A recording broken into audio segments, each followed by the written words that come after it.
Here life after the UN can look like, and about how is life after the UN, or is there life after the UN? Some people ask me, right? Or what is it like that? How does it feel? And all of these questions. If you're asking this question, then this might be the right live session for you. Hi, everyone. My name is Isela Urbanova. I'm a life coach for transitioning humanitarians. I get asked a lot about how is life after the UN. And since it's been almost 5 years that I left UN, I want to talk about 3 ways how life can turn out after the UN. And these 3 ways that I have seen in so many of my clients' lives, in my own life, and what makes a difference is what I want to talk about. Right? So, the first category I would say is the category of people who feel like they don't know what to do after the UN, who feel nostalgic about turning back or returning back, right? Or returning, who feel regretful that they couldn't continue and they continue some version of bitter feeling of this is not how it's supposed to be, right? Especially if colleagues who were let go or colleagues who even they left, but they left for a reason of family or for other priorities, and then they feel like, shoot, I shouldn't have left. I am bored. This is not what I thought it would be. I want to go back. That's, I would say, one category, maybe major category that I see a lot.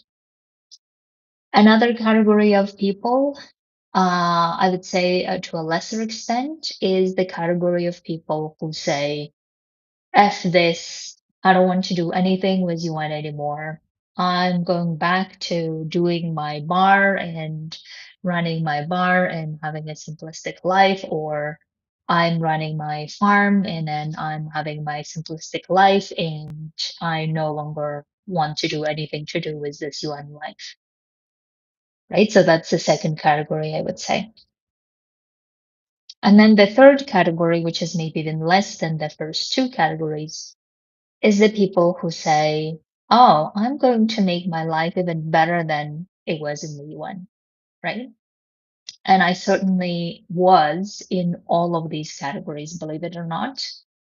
And at first, I think when I left the UN in 2013, after 3 years of working, I quit my job. I hated several of my colleagues, or I believed that they're the cause of my old problems. I had burnout, and then I left and I thought, okay, I'm no longer coming back. I don't want to do anything to do with this.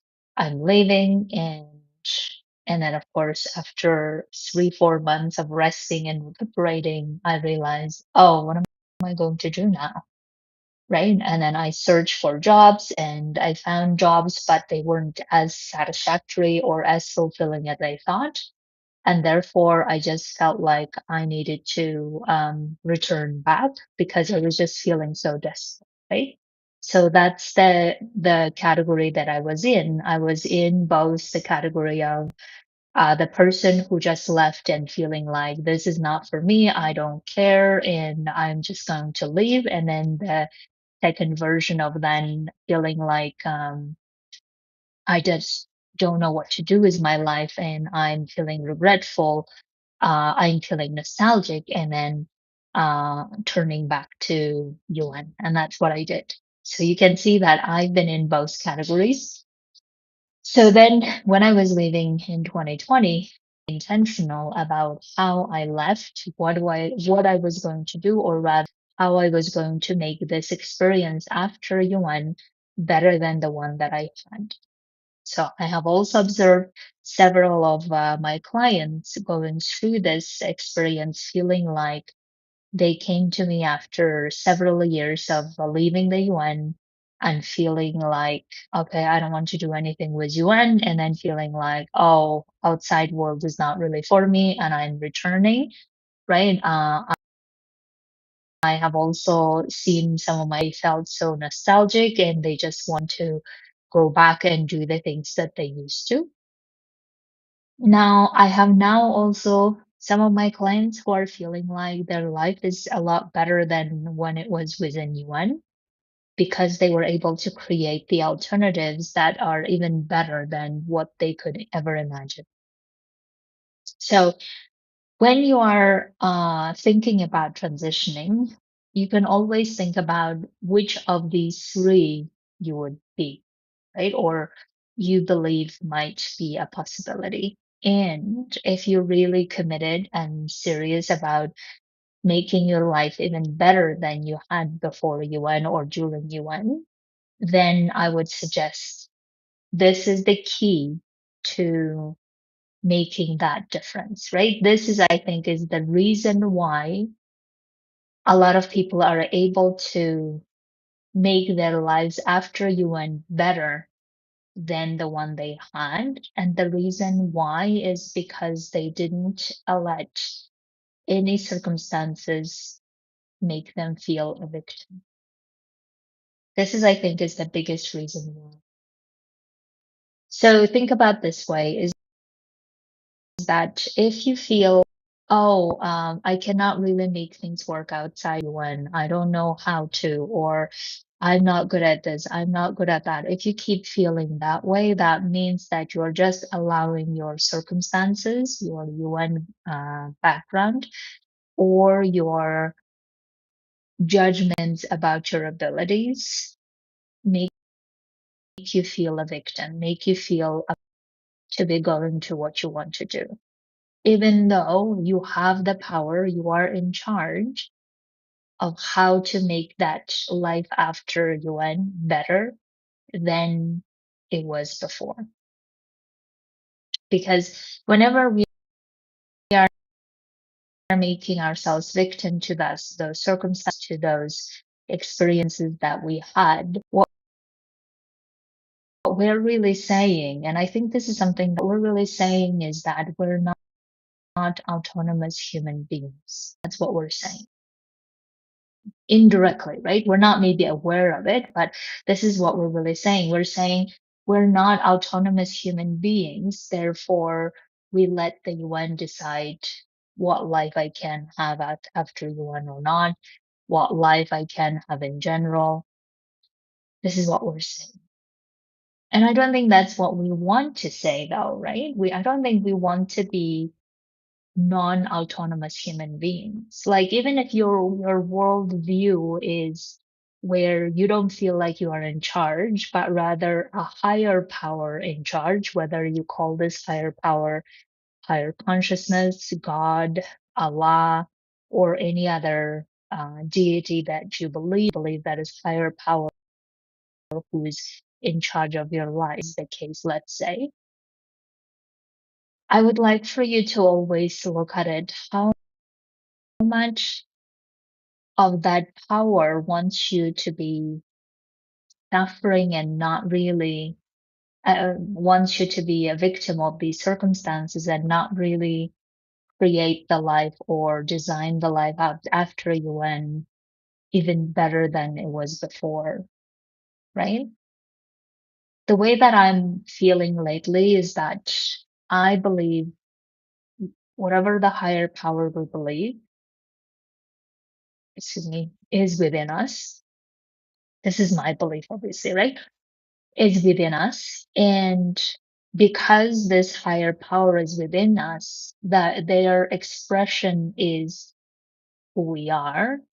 And if their expression is who we are, and this higher power is so powerful, omnipotent force, then why are we undermining ourselves by feeling a victim, powerless, right? Feeling powerless is essentially feeling a victim to these circumstances. Why are we allowing our omnipotent or like the most powerful force within us? Why are we undermining it? Why are we believing that instead of believing that higher force that gives us all the resources, all the power, all the strengths needed to be transitioning to the life we want to, that's better than what we have before. If we have that ability, then why are we still undermining by letting circumstances influence us in a way that we keep feeling powerful, right?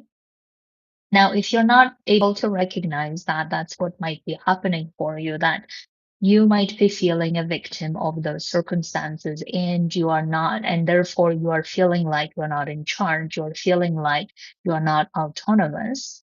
The way it can look like is when you see the funding crisis and you say, oh, this means that I will lose my job, or this means that I can't do anything else. This means that now I need to be competing with 1,000 other people and therefore I'm not good at it. This means that my life will be worse than when I was working for UN. This is how you let the external circumstances influence you, impact you to a point that you feel like you are not in charge. You feel like you can't do anything about it. You feel like you're losing your autonomy in some way, right? That's how you fall victim to the external circumstances. Now, it may also be the same if we fall victim to other people's opinions, right? Other people's opinions might be like colleagues saying that at all, you shouldn't leave UN when things are like this. That might be one way that we are falling victim by listening to them instead of listening to our own inner compass as to what is it that we want to do. And it doesn't mean that we should leave at all costs or anything. That's not what I'm saying. I'm just saying if you keep feeling like these are the circumstances that you are navigating in, you continue to find yourself complaining about, you continue to finding yourself overwhelmed and feeling like you don't know what to do, where to go, and how to. That is how you are falling victim to those external circumstances, or you are falling victim to other people's judgments. You are falling victim to your own judgments, right? And your own judgments are something like you are overwhelmed, you're confused, you are undermining yourself, you're not capable, you can't do this. Who are you to be making life that's better than you want?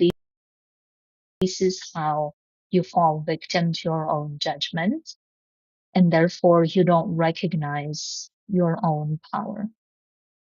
And I have found that this is the main difference, that people who were not able to build the life they would love to outside of UN if they have chosen to, and people who have decided to make life outside of UN even better than they had before, the difference is this: we feel autonomous to be in charge, or we allow our higher force to be in charge of supporting us, supporting with all the strengths and all the force that the higher power has, whatever the worldview we have, right? And then keep going towards the path that we want to. And my goal is not really advocate for you to leave the UN or not to leave the UN. I think, there are a lot of amazing things to do within the UN. There are a lot of amazing things you can do outside of the UN. I would like my advocacy really is don't fall victim to all the limitations, all the fears that your brain will be offering during these times by enticing you to be choosing a safe option because you keep telling yourself that outside UN life is worse than inside. And if you believe that to be firmly true, then obviously you will keep feeling stuck in the situation that you possibly don't want to be in.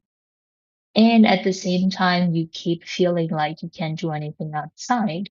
and therefore robbing yourself the opportunity to explore what is possible within and what is possible outside. So the advocacy that I always want to make is learn to recognize how you might be victim to those dependencies, to those fears, to those circumstances, and how much you're allowing them to affect you, impact you in a way that you are losing your autonomous being. You are assuming yourself not be autonomous. You are assuming yourself a victim rather than autonomous human being, or trusting the higher powers if that's your worldview. Trusting those higher powers to be giving you all the resources, all the strengths, all the power you need to be making substantial changes that you would like to, whether within the UN or outside. And if you would like to explore life outside, as I said, there are always these broad three categories available that I have seen people take. My goal is, my hope is that if you choose to leave or making your life even better,